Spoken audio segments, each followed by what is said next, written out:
Yes.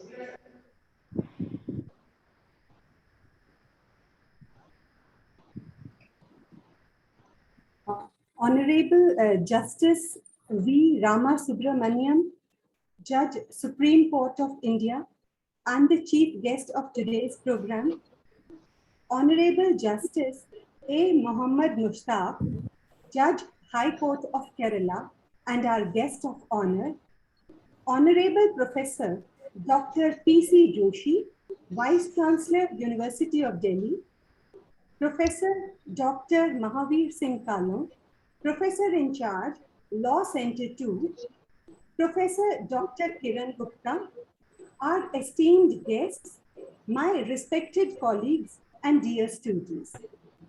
Good evening and welcome to the inaugural ceremony of Golden Jubilee celebrations of Law Center 2, the Center for Excellence in Imparting Legal Education in India.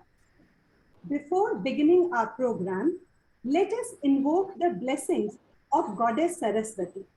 Our students, Ankita, Samira Fatima, and Raj Bhaskar will be presenting Vandana.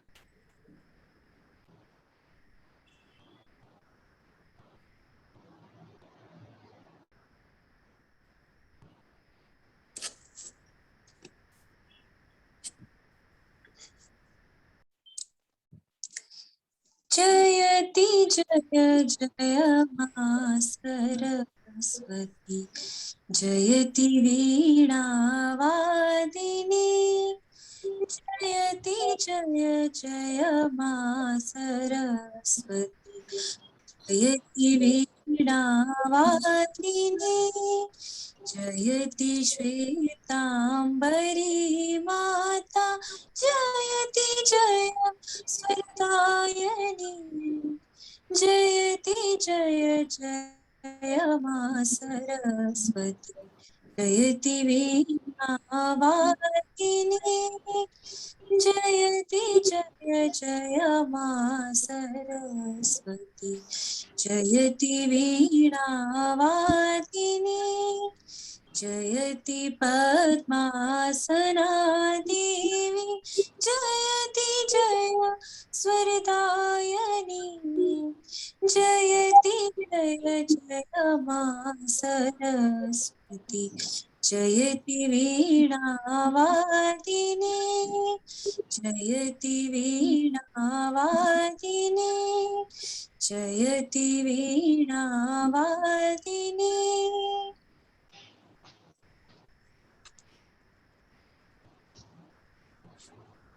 Thank you, students. Law Center 2 made a humble beginning in August 1971 at the premises of ARST College at Dholakpur. The center has been growing by leaps and bounds and has firmly established itself as one of the best law centers in the country. As we complete 50 glorious years in 2021, we have gathered here today to mark the onset of year-long Golden Jubilee celebrations. We are the proud inheritors of a legacy where academics have been shaped by world-renowned academicians such as Professor Upendra Bakshi, Professor Tahir Hussain, Professor S.N. Singh, Professor Gurdeep Singh, Professor Harish Chandra, Professor A.K. Kaul, Professor B.T. Kaul, Professor Poonam Saxena, to name a few. Our alumni boasts of governors, ministers, judges of Supreme Court and High Court, top bureaucrats, police officers, defense personnel, professionals such as doctors, engineers, chartered accountants, pilots, and the list is endless. Although it was primarily accused of being an elitist center, as being placed in the heart of city at Dholakua, we catered to highly placed officers who wanted to study law in evening. But those who have been fortunate to be a part of LC2 family will testify to the fact that we had students of all ages, from all stratas, and there was never any discrimination. You could see an Inspector General of Police sitting alongside his constable on the same wooden benches in the classrooms, sharing a modest samosa, which was all that was available in our tiny canteen. Now, that is the beauty of Law Center 2. We had only 3 hours in the evening, but students would turn up after their grueling day at work and expect quality teaching that is full value for their time. Now, that was what propelled this center towards excellence. Its exemplary standards get fortified with the fact of having a glorious past of 50 years. We have also had a history of faculty toppers, recent being for 4 years in a row. As proud inheritors and flag bearers of an excellent institution, we also want to acknowledge with gratitude the love and support that we receive from the legal fraternity and the like. We do not want these celebrations to be a nostalgic event only, and therefore we have planned a year full of memorable events. I would now request our respected professor in charge, Professor Dr. Mahavir Singh, to deliver the welcome address. Thank you, Professor Bhagishree Deshwalji. Am I audible? Yes. Okay.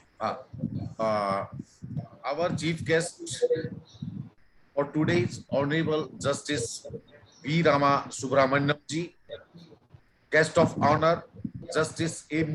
Muhammad Mustaq ji, Honorable Vice Chancellor Professor P.C. Joshi ji, our former professor in charges, our dear esteemed colleagues and students.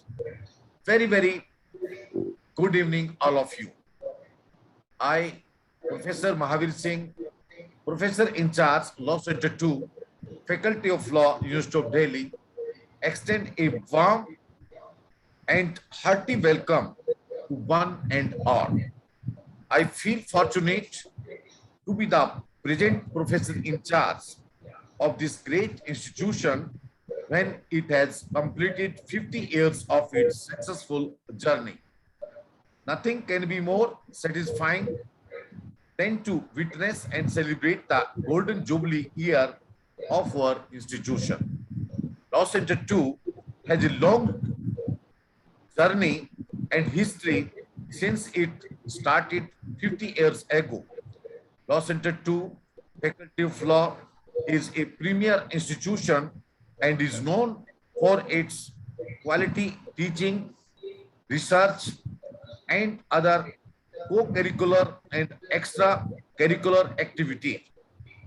It is one of the best institutions in the country which imparts 3 years LLB program. Law Center 2 made a humble beginning in the year of 1971 at the premises of Atmaram Sanatan Dharam College, Dholakwa, to offer full-time LLB program.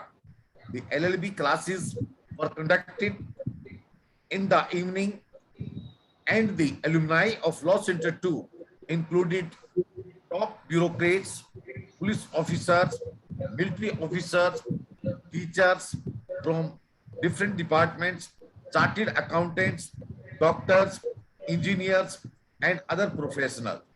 The center had the privilege of being headed by the top law scholars of India, like Professor Upendra Bakshi ji, Professor A.K. Kaul ji, Professor Tahir Mahmood, Professor Gurdeep Singh Bhari, Professor Poonam Saxena, Professor S.N. Singh ji, etc.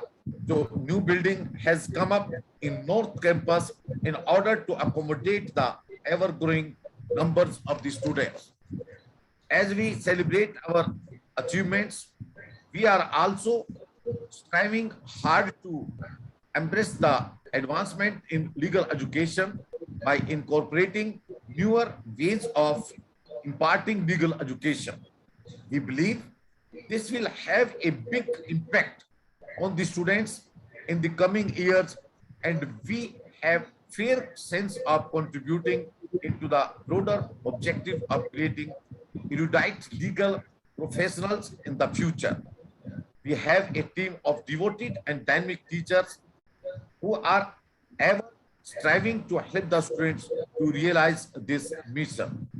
The Golden Jubilee celebrations are commencing with this inaugural event, which is fortunately graced by two great luminaries and our worthy Vice Chancellor. On behalf of Law Center 2 fraternity, I welcome all our distinguished guests today and convey my heartfelt gratitude to them for being so kind to have accepted our invitation to grace this occasion. I would now like to introduce our chief guest for the day's Honorable Mr. Justice V. Rama Subramaniamji, Judge Supreme Court of India. Justice V. Subramaniam was born on 30th June 1958 in Manargudi.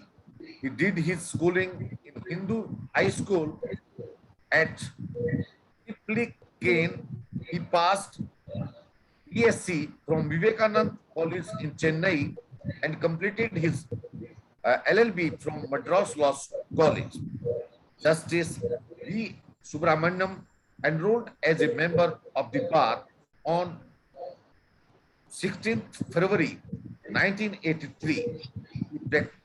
He practiced in a High Court of Madras, City and Small Causes Court, State Consumer Commission and District Consumer Firm, Central and State Administrative Tribunal, Chennai. He mainly practiced in civil and constitutional matter and specialized in service matter. He was appointed as an additional judge of the Madras High Court on 31st July 2006 and became permanent judge on 9th of November 2009. He continued to serve in the Madras High Court until 2016 when he was transferred to the Common High Court for Andhra Pradesh and Telangana. Justice Rama Subramaniamji was elevated as the Chief Justice of Himachal Pradesh High Court on 22nd June 2019.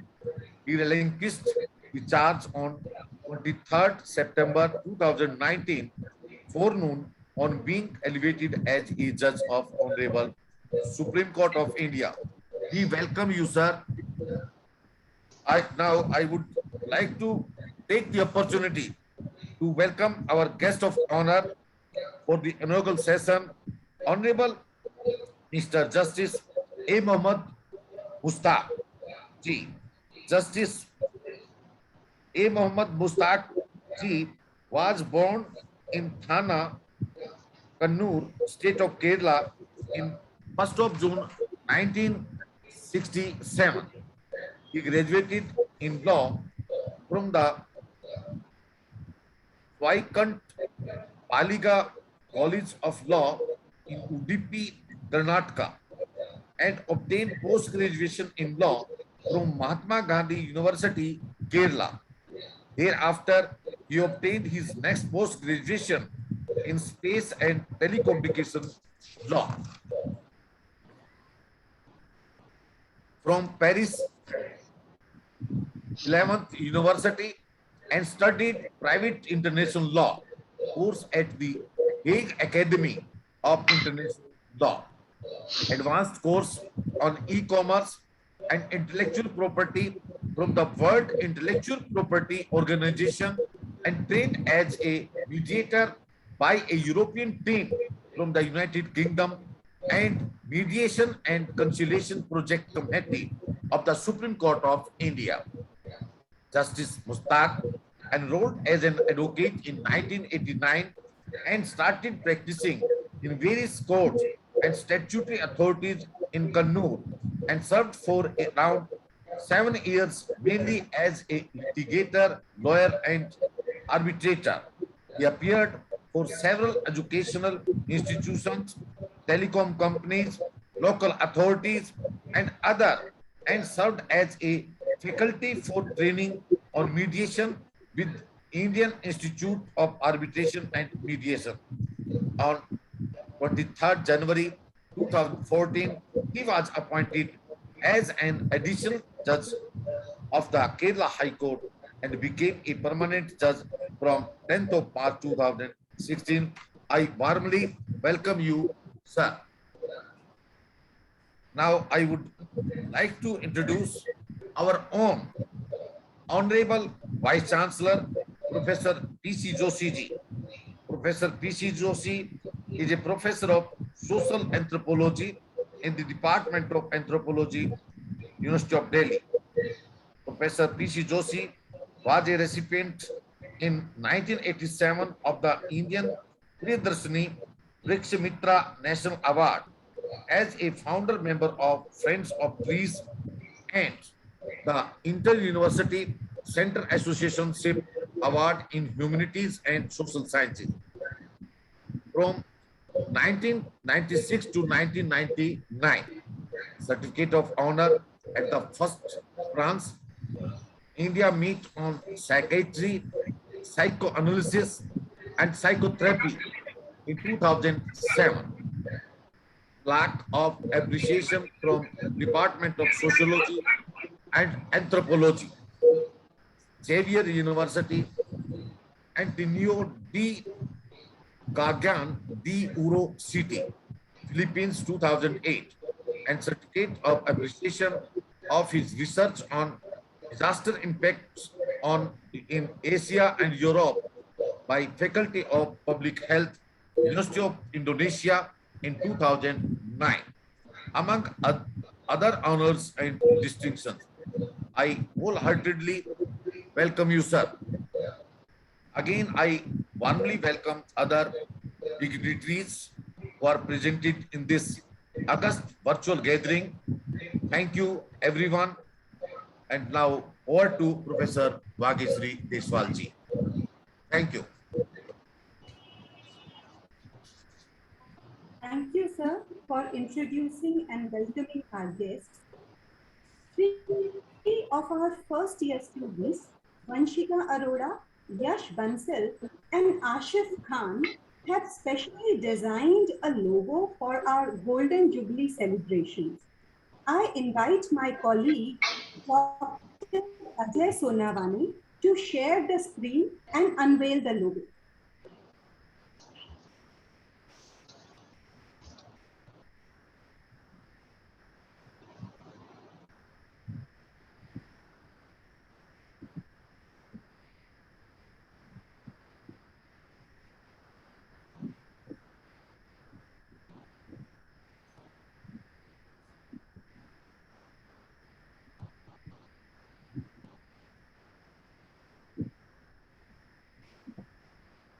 The scales of justice in the logo have been used to symbolize the balance between truth and fairness sought after in the justice system. It also depicts the balance between the support and opposition that a case has, and which is used for weighing the two and reaching at a fair and just verdict. The golden color indicates the proud fact that we have successfully completed 50 glorious golden years. And the clock shows that we are timeless in our pursuit of excellence in legal education from 1971 to 2021, and the quest continues unabated. Thank you, Ajay.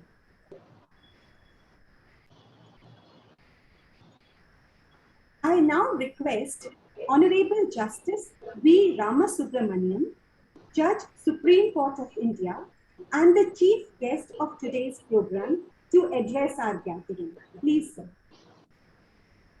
Thank you, Dr. Vageshwari. Professor P.C. Joshi, the Vice Chancellor of the University, my dear colleague, Honorable Justice Mohammed Mushtaq, Professor Vageshwari, Professor Mahavir Singh, Professor Kiran Gupta, Dr. Ashutosh Mishra, distinguished members of the faculty of the Law Center, dear students.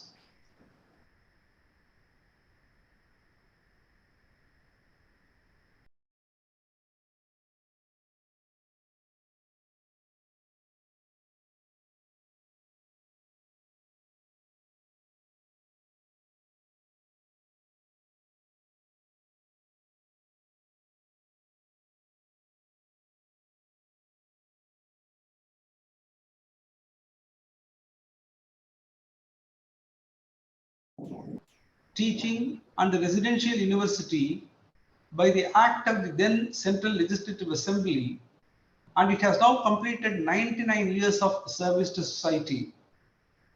It is perhaps the only, or at least one of the very few universities to have the unique privilege of having the President of India as the visitor, the Vice President as the Chancellor, and the Chief Justice of the Supreme Court of India as the Pro-Chancellor.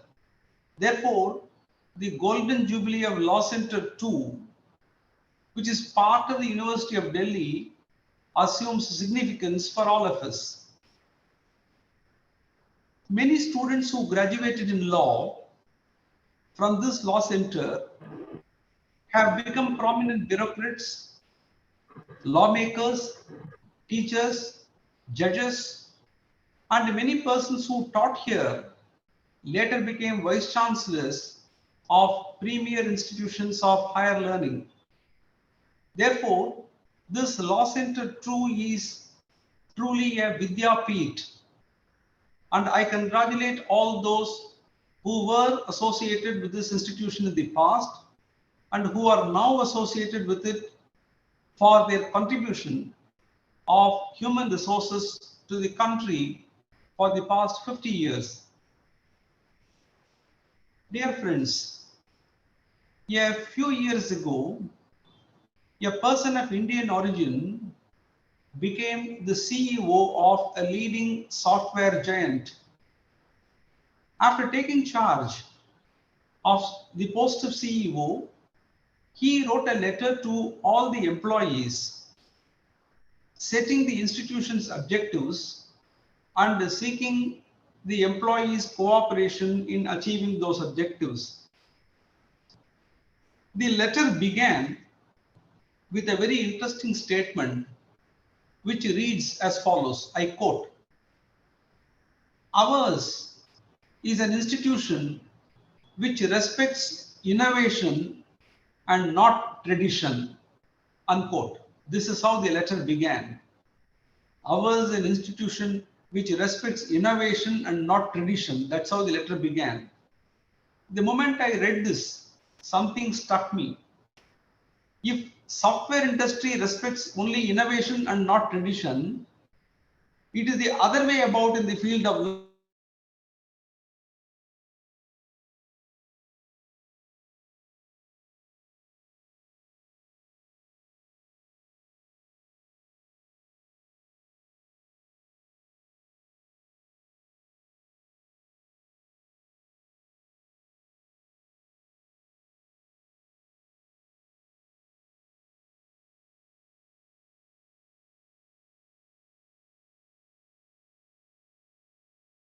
when I went to law college, perhaps when Justice Mohammed Mushtaq also went to law college,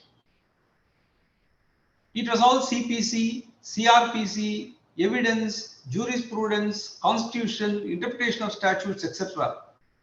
But today, law students are required to keep abreast of digital technology, artificial intelligence, blockchain technology, international taxation, bilateral treaties, and so on and so forth. Traditionally, the study of law was always contextual, unlike the study of medicine or other natural sciences. Law was defined by Blackstone as a science which distinguishes the criterion of right and wrong, which teaches to establish the one and prevent, punish, or redress the other, which employs in its theory the noblest faculties of the soul and exerts in its practice the cardinal values of the heart. It is a science which is universal in its use and extent, accommodated to each individual, yet comprehending the whole community. This is how Blackstone defined it. Despite its potential as a science, it was not possible until recently to universalize the stream of legal education as in the case of other sciences. However, with globalization and its implications for legal practice, new developments have taken place in legal education.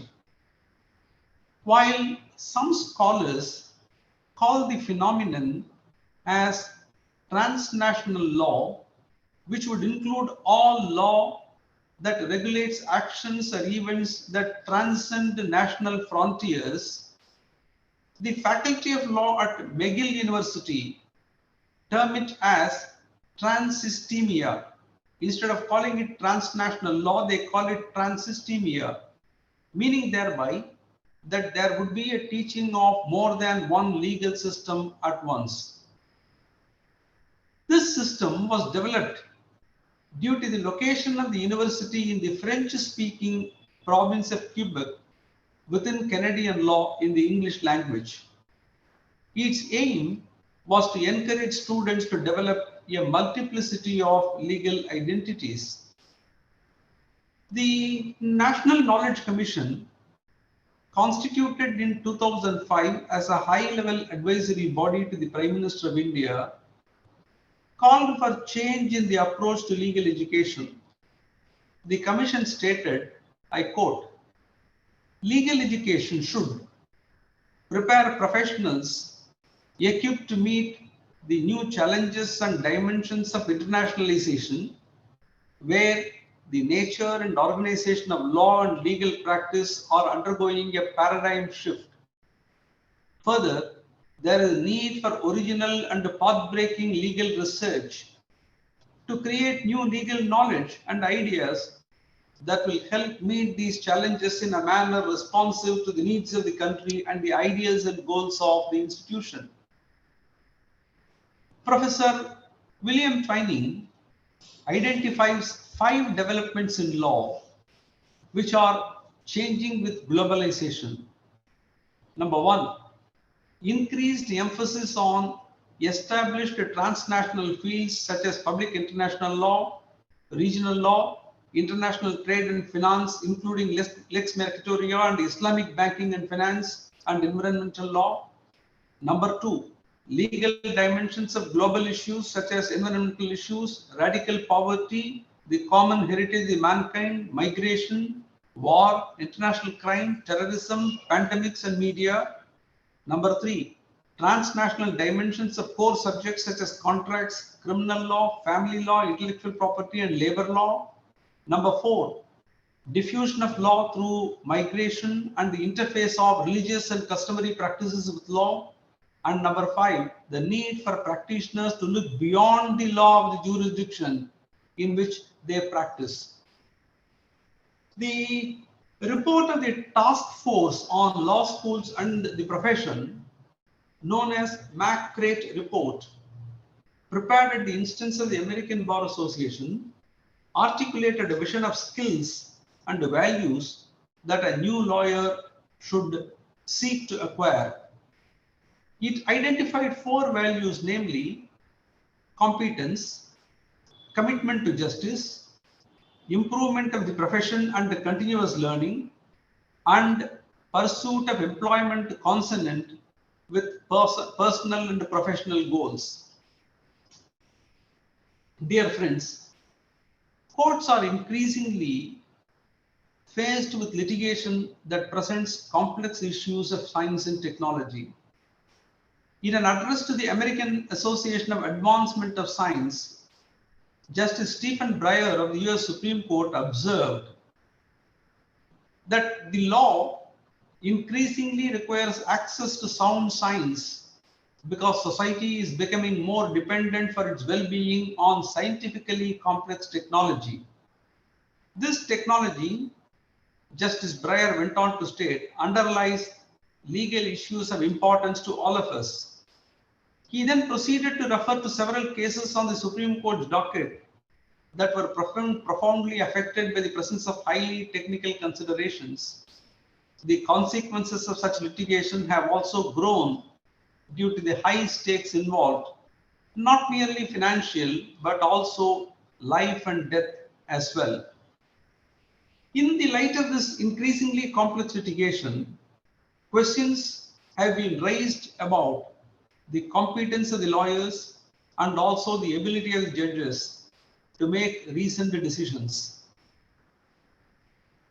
Indeed, the Carnegie Commission on Science and Technology and the government's 1993 report, Science and Technology in Judicial Decision Making, referred to widespread allegations that the judicial system is increasingly unable to manage and adjudicate science and technology.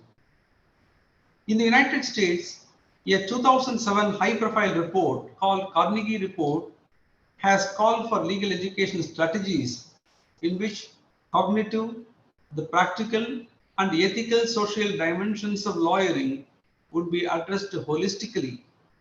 The report calls for integration of three elements of law school curriculum. They are, number one, the teaching of legal doctrine and analysis, which provides the basis for professional growth. Number two, introduction to the several facets of practice included in the rubric of lawyering. And number three, a theoretical and practical emphasis on inculcation of the identity, values, and dispositions consonant with the fundamental purposes of legal profession. Thus, there is recognition in the Carnegie Report for a restatement and reinforcement of the core values necessary to cleanse our system. Without fundamental human values, no profession can retain and just survive on its past glory. This, I think, is true education, be it legal education, medical education, or education in any other professional field.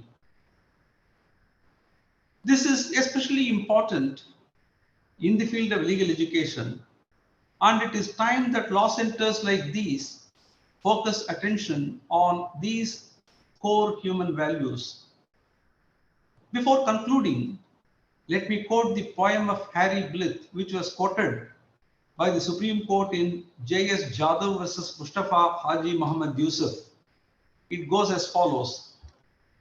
Great God, the hour has come when we must clear the legal fields from poison and from fear. We must remold our standards, build them higher, and clear the air as though by cleansing fire. Weed out the damning traitors to the law, restore her to her ancient place of awe. With these few words, I congratulate the organizers, the faculty members, the university staff, the Vice Chancellor, and the students for achieving this milestone and for holding a program so that we continue to be torchbearers of a great institution. Thank you very much.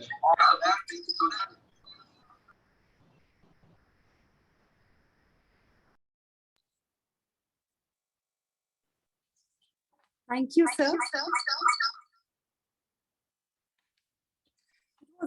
Very wonderfully expressed, sir. If the software industry respects innovation, why should we always suspect novelty? Now, that was beautifully said. Thank you, sir, for your inspiring words. Now, it is my privilege to invite Honorable Justice A. Muhammad Mushtaq, Judge, High Court of Kerala, and our guest of honor to deliver his address. There is an echo. Yeah, I think that this echo is generated from Vageshwari Dashwal. I think might have opened some more window. Yes. Hope I am audible to everyone. Yes. Yes, you are, sir. My connection was unstable. That is why I just wanted to be doubly sure, but I think it backfired. Anyway, sir, please, I invite you to deliver your address. Audible, sir. Thank you. My esteemed senior brother, Honorable Justice V. Ramasubramaniam, Judge Supreme Court, Dr. Vageshri Deshwal, Honorable Vice Chancellor, Dr. P.C. Joshi, Kiran Gupta, and of course, Dr. Ashudesh Mishra, and all students and other participants attending this program virtually.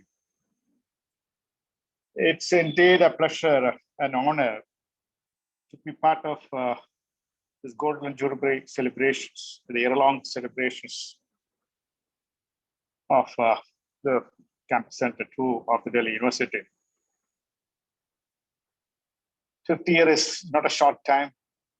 We have produced eminent jurists, eminent academics, eminent lawyers and judges, but still craving for its own niche for a name in the legal field.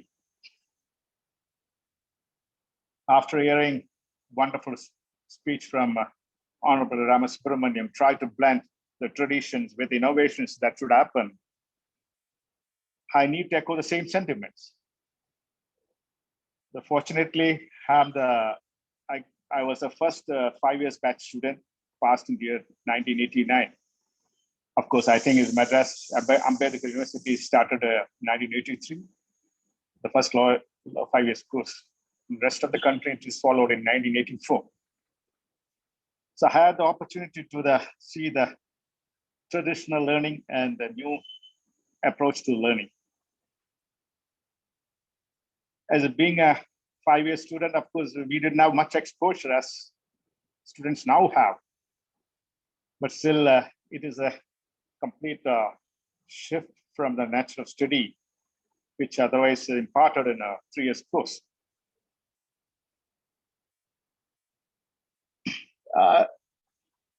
An occasion like this, we need to ponder about the legal education in the country. The transition has already happened. We also respond to the needs of the society. But we have to still ponder about our legal education, whether this would be sufficient in the best interest of the country or not. The days are gone where the people have relied upon law school institution for a namesake provider to have been qualified as a lawyer. People are at least concerned about the legal education. From that, we have shifted much. That is very visible in everywhere. But still, I believe real transition has not happened with legal education. The sad part still lies that law university or law institutions have no autonomy to frame or formulate their own curriculum.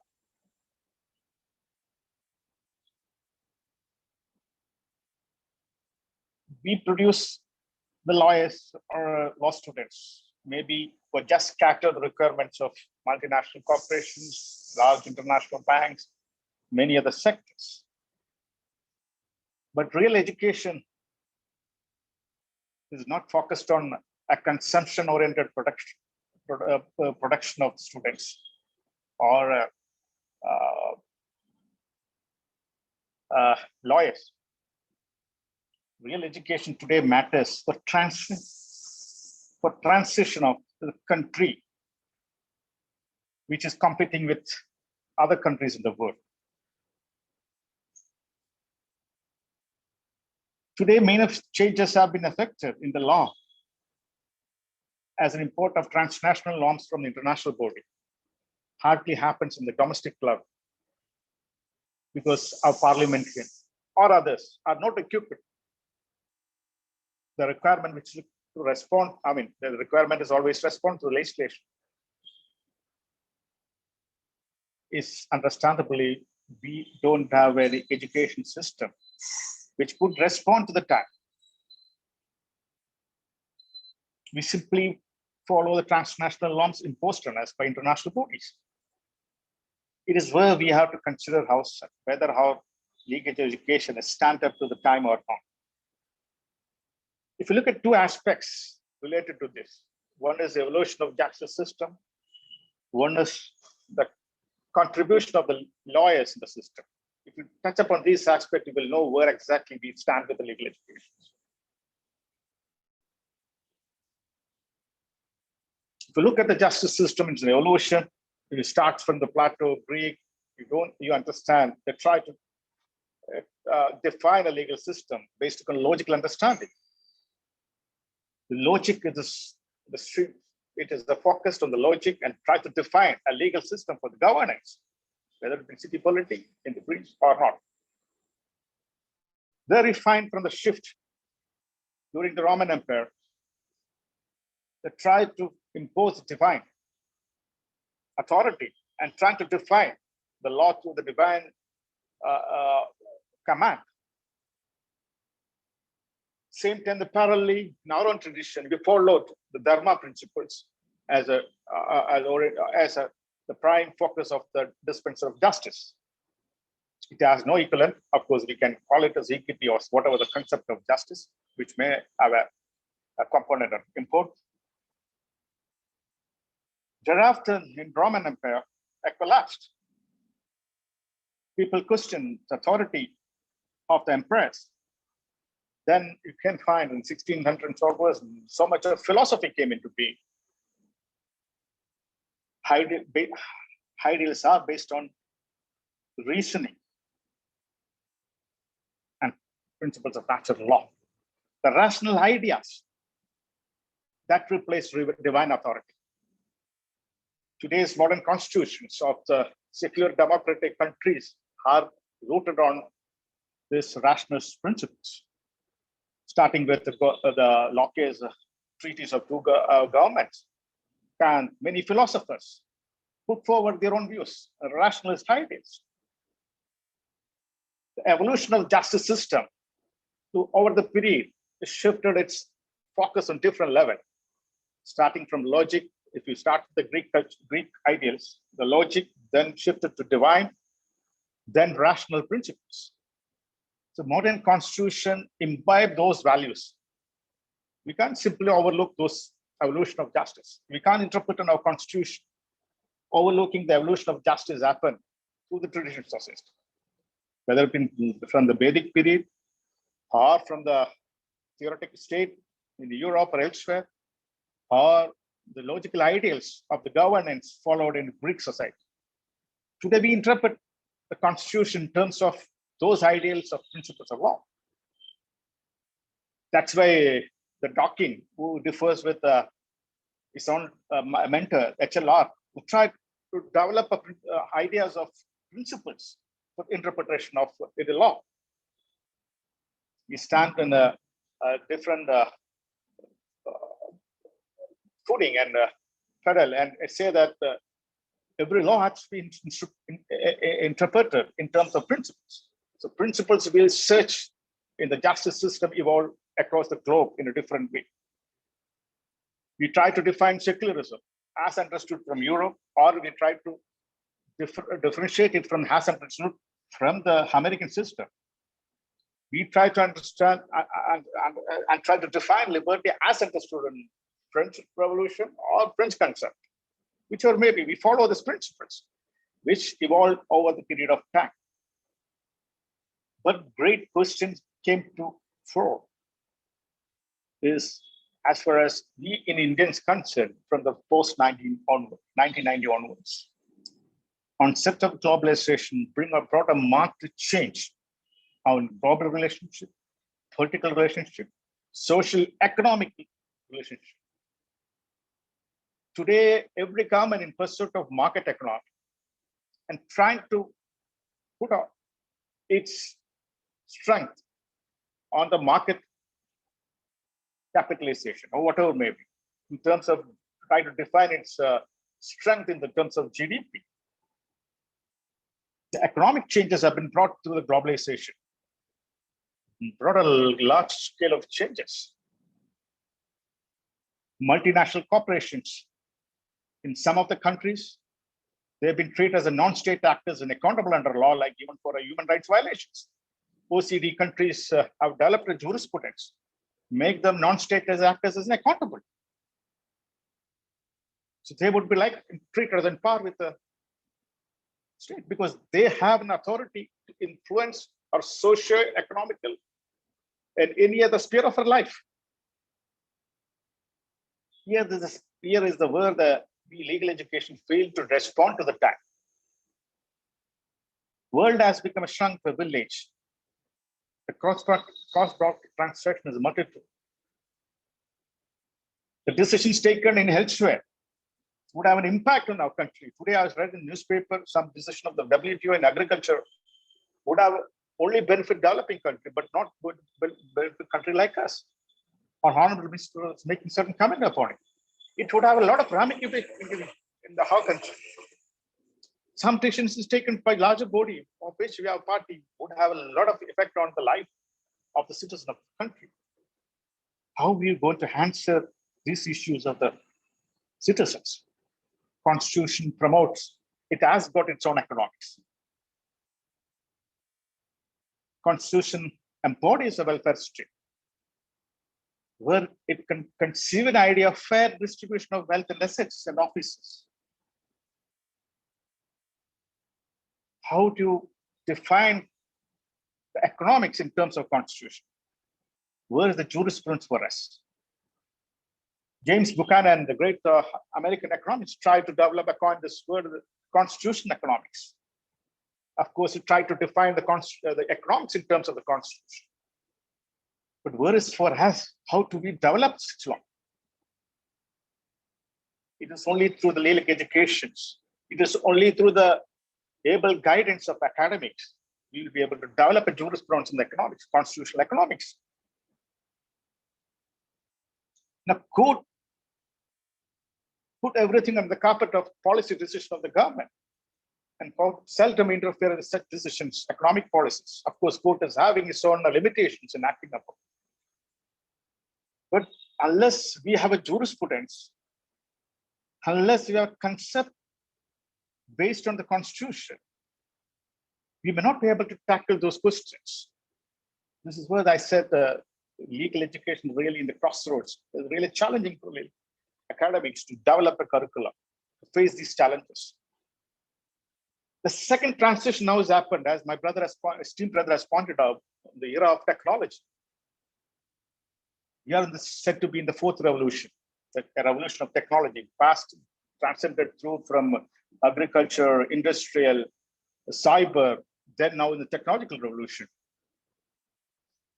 where you can find the complete shift of the authority. We created machines and we dictated machine what we require. But today, an authority was vested with the human. But today, the authority is now going to be vested with the machine. Machine will dictate us. The two competition that going to happen in the future is the competition among the countries for the data. The data will become like a gold mine for every country. The second is predicted to be the competition for the water. This could be the international rivalry from the countries. The data is basis for the artificial intelligence.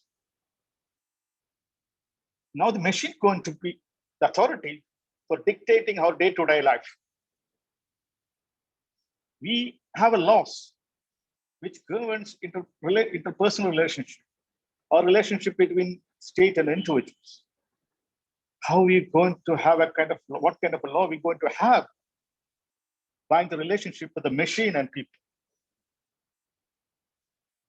Algorithm in a single network course, it controls the machine from different parts of the world. How are we going to make the machines in accountable under the domestic law or under the sovereign law? It's going to be a big question. Now, beyond all this, there are going to be different two identity for the citizens of any country. One is based on the political identity, the nationalist identity, where because of is national allegiance. Under political sovereignty, you may have an identity.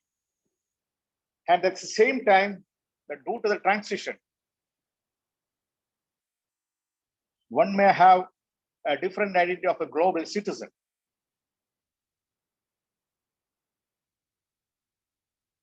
This identity as a global citizen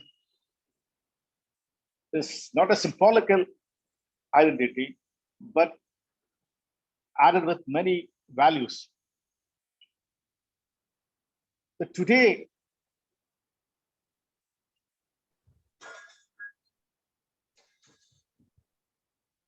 slowly a parallel jurisprudence is growing globally, whether through being Universal Declaration of Human Rights Law, CCPR, different conventions, etc. Leave it. Where the globally as citizens try to be united on the liberal values. That's what in laws of people, John Rawls argue, where the laws of people and the aspiration of global justice, focusing on the people, not on the state. So different identities being created, a lot of ramification would arise in the domestic level. The global citizen, the people not only known as a political citizen of a country, but also known as a global citizen. How do you reconcile these two identities? Where is the jurisprudence for us to answer, or where is the law for us to answer? A lot of confrontation is going to happen on these areas. This aspect, of course, for the short of the time, I keep aside this aspect of evolution of justice, as I pointed out. To look at the identity of the lawyer, I'll just cut short because I know that I'm exceeding the time. It's already nearing 6 o'clock. With the lawyer's role, prior to the independence, was limited. He was practicing as a civil or criminal lawyer. Of course, after the 1935 Federal Act, we have some more rights. But nevertheless, they confined to that. Post-Constitution, lawyers were having more, they are developed, this practice developed much on the Constitution side. And because of the lawyers' integrity, we have a vibrant democratic institutions in the country. Thanks to them. Thanks to the ingenuity of the lawyers, Constitution remained untouched in the core principles. Bharati, or whichever the case may be. The socio-political issues were handled by the lawyers with all acumen and capability to address country, and they respond to the time. But the same lawyer is perplexed now. As I pointed out, they are not able to take up the cost of the litigation. The nation in response to the changes happening in the economic trend. The same lawyer is also perplexed with his identity in responding to the demanding changes being affected through technological revolution. So there also the lawyers are perplexed, obviously for the reason that they have no guidance in the country. So my academics and the students here, the law university should return to be an innovative labs for transition to happen in the society and country in particular. Country needed the statesmen, not only lawyers. Country needed economics who has understanding in the law. Country needs technocrats who can change this, who can implement the technological development through the head of law. So we need to change our legal education scenario.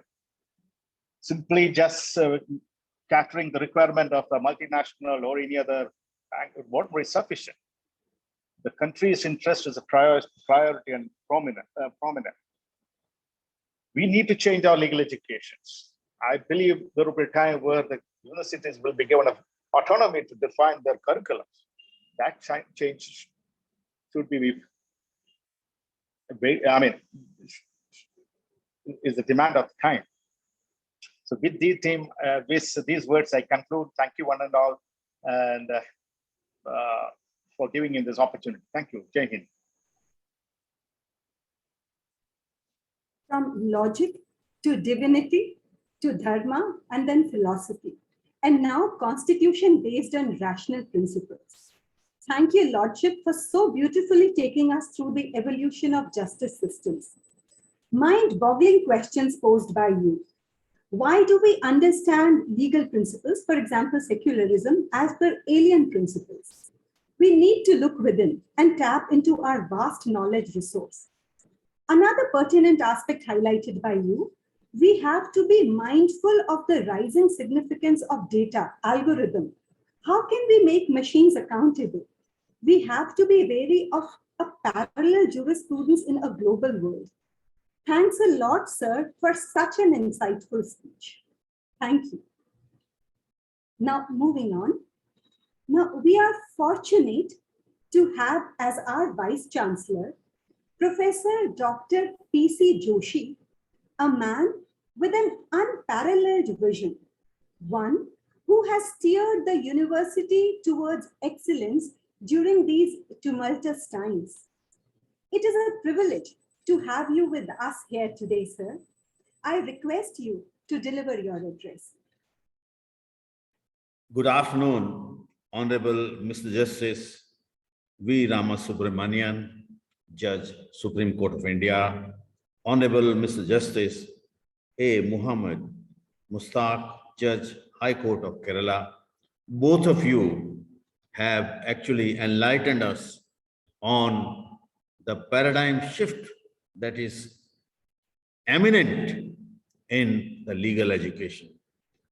Professor Kalo, I would request you to kindly record these valuable lectures. They are going to be of great relevance to our students and researchers. Sir, we are recording it, sir. We are recording, sir. Okay, very good. Now, law has a special significance for University of Delhi. I must say that the first Vice Chancellor of University of Delhi was from law, and the last Vice Chancellor, predecessor to me, was also from law.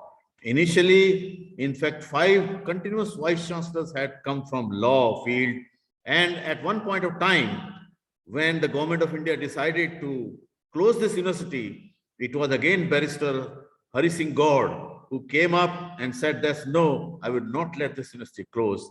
Then we must also remember the Chief Justice of Supreme Court of India, Sir Maurice Goyer, who contributed immensely in the growth of this university. So we dedicate today to law, and now I'll come to my formal address. First of all, I would like to congratulate the professor in charge, the teachers and students of Law Center 2, Faculty of Law, on the celebration of its Golden Jubilee. Needless to say that gold is the standard of purity and timelessness, and it's momentous for any institution to achieve this glorious landmark. Law Center 2 was established in August 1971 as a part of Faculty of Law, but as an evening center. Soon it became the harbinger to provide legal education to India's top bureaucrats, police officers, military officers, teachers from different departments, chartered accountants, doctors, engineers, and other professionals. 50 years down the line, the center has emerged as premier law imparting institutions, and I'm filled with pride and joy to be a part of this celebration. I particularly want to congratulate the teachers and students alike who lend spirit to the institution and reside at the core of the center to make this prosperous and flourishing legacy. Dear students and colleagues, today I would like to share with you the message of Delhi University of Nishtha Dhriti Satyam, dedication, steadfastness, and truth. These are important lessons that one has to remember while following one's karma, not only towards our goal, but towards our society as well. After all, the driving force of education is righteous path to attain the greater good for greater numbers. As we strive for success and riches and fulfillment, we have to remember that we cannot achieve any of it by living in a bubble of self-interest. For we are a part of humanity, and until everyone progresses, our goal will only be mirages. And to realize our dreams, we have to work hard with dedication and truthfulness. While we rejoice this wonderful and auspicious occasion, we must not forget the hard work put in by our earlier colleagues that have brought us to the pedestal of celebrations. You are the proud inheritors and flag bearers of a wonderful tradition, and so you must carry the burden of responsibilities to take it further for many more such festivities. The pandemic has thrown us off balance. We have new issues, new challenges, and we need new vision and new tactics. Collaborations is the key to success. No one shall be left behind. An all-inclusive approach is that we need to survive these difficult times. Method of imparting education has changed to suit the times. Must we need to establish ourselves as beacon of light across borders? We need equal skill and training. Teaching fraternity has to portray a poise of roles, a facilitator, a counselor, a friend, a parent, and many more to educate the millennial students. I am happy that Law Center 2 has lived up to those standards and continues to strive for the best. I once again congratulate you and wish you luck and success. Namaskar.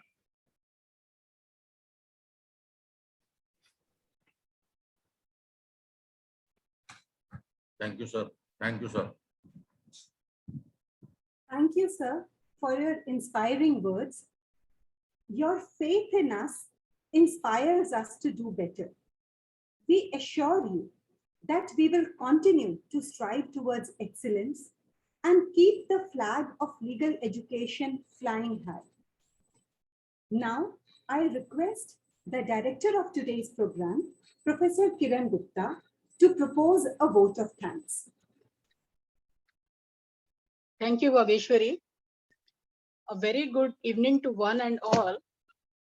It is my proud privilege and honor to propose the vote of thanks on behalf of Law Center 2 and as director of this program to all our distinguished guests in today's inaugural ceremony of our esteemed institution's Global Jubilee celebrations.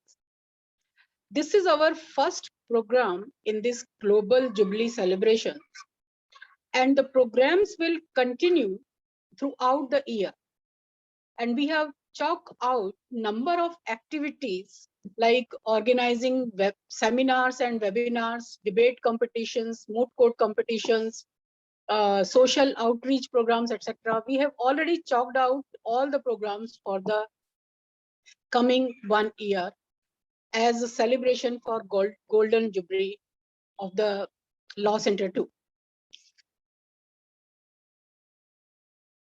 Honorable Justice B. Ramasubramji, the chief guest of the event today, we are highly thankful to you for your insightful and exceptionally informative presentation or comments.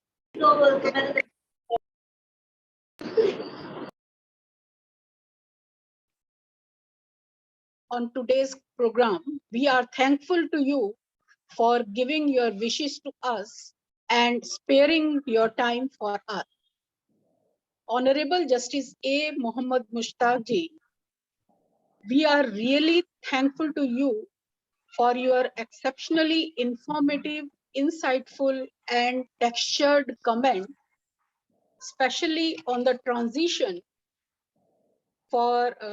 transition and the need to change our legal scenario, need of changing our legal education and our legal curriculum, based on, of course, from logic to various periods of time, and then to transformation from human-based governance to intelligence-based governance.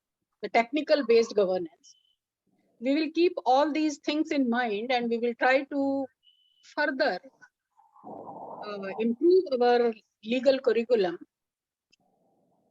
Honorable Vice Chancellor, Delhi University, Professor P.C. Joshi ji, we are highly thankful to you for sparing your time, telling us the contribution, or you can say recognizing the contribution of the legal fraternity in the development of the Delhi University and guiding us that how we can go further.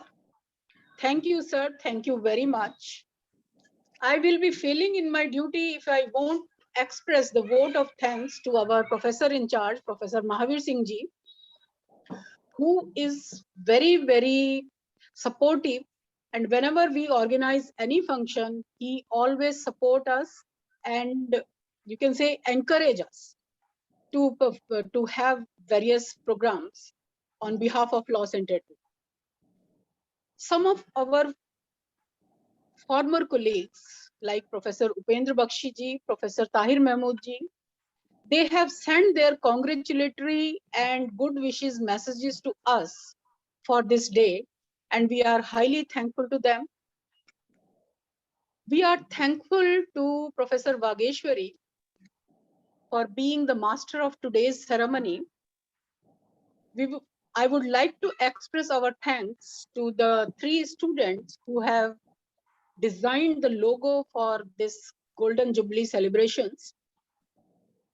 We are thankful to the 3 students, Ankita, Raj Bhaskar, Raj Bhaskar, Samira, for Saraswati Bandana. We are thankful to our former colleagues who have joined today's program, like Professor O.P. Sharma, Professor O.B. Lal. We are highly thankful to them. My colleagues, all the colleagues, elder as well as younger one, I am thankful to all of you, especially Ashutosh Mishra, Namita Vashisht, Ajay Sonamare, Ashutosh Acharya, Shore Anand, and many more for successfully organizing this inaugural function. Last but not the least, any program of an educational institution has no meaning unless it has been joined by the students. I am thankful to all the students who have joined this program today, despite the fact that since morning they were having classes and they must be bored and teachers are boring them more by taking extra classes because they have to finish the course by today. But still they have joined the program. They are very much interested in each and every activity of our institution. We are highly thankful to them. Thanks once again, thanks to one and all. Thank you very much. Over to you, Vageshwari. Thank you, Professor Kiran Gupta ji. Thank you, Mahavir Singh ji. That will be all. Thank you everyone for sparing your time and joining us. Thank you. Thank you, sir. Ramasubramanian, sir. Thank you. Namaskar, sir. Thank you. Namaskar, sir. I am Kiran Gupta from Delhi University. Sir, you're muted. Thank you, sir. Thank you. Namaskar. Thank you. Thank you. Namaskar, sir. Shall I leave? Thank you, sir. Thank you. Thank you.